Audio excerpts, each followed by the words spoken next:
FIFA World Cup, where nations come together and the entire planet collectively loses its voice, and your grandma is shouting at the TV like she knows better than Lionel Scaloni.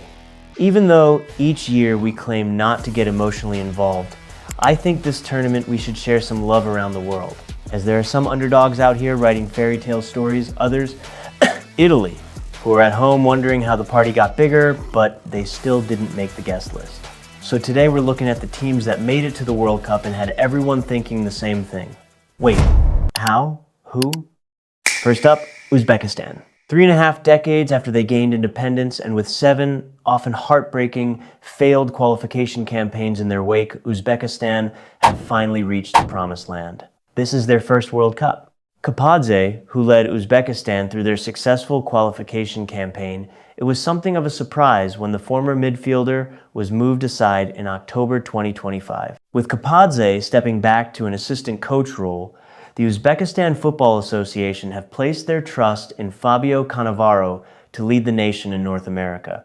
Well, at least one Italian is making the World Cup. Okay, that's the last, I promise. Jordan have qualified for their first ever World Cup, 40 years on from their first qualifying campaign.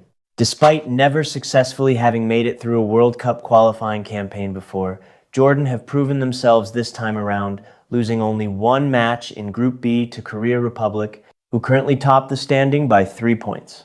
Korea's win over Iraq confirmed Jordan's qualification. Ironically, it was Iraq who ended Jordan's quest to qualify for Mexico in 1986. Cabo Verde. Who? Yeah, I personally have never heard of this country, but it's an itty-bitty island in Africa, across from Senegal.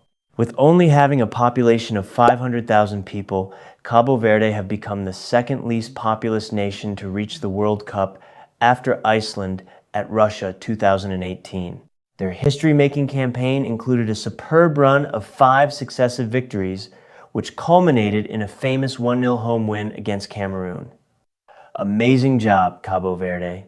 For the last decade, football in Curaçao has grown by leaps and bounds, and it has culminated with qualification to their first FIFA World Cup. Under the guidance of experienced head coach Dick Advocat, Curaçao completed a sparkling qualifying campaign in which they went unbeaten in 10 matches. They roared to victories over Barbados, Aruba, St. Lucia, and Haiti in the second round, scoring a whopping 15 goals along the way. With players like Taith Chong, Kenji Gore, and brothers Leandro and Junino Bacuna leading the way, Curaçao will arrive to the tournament with belief that this new blue wave forming in the Southern Caribbean is only the start to great success. I'd like to also give some honorable mentions, starting with Paraguay. They have secured their spot in the tournament since the 2010 World Cup in South Africa.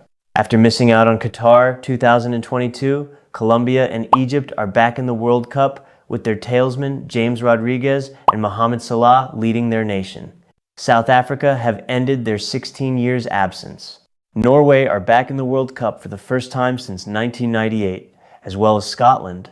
Haiti are returning to the World Cup for the first time since 1974.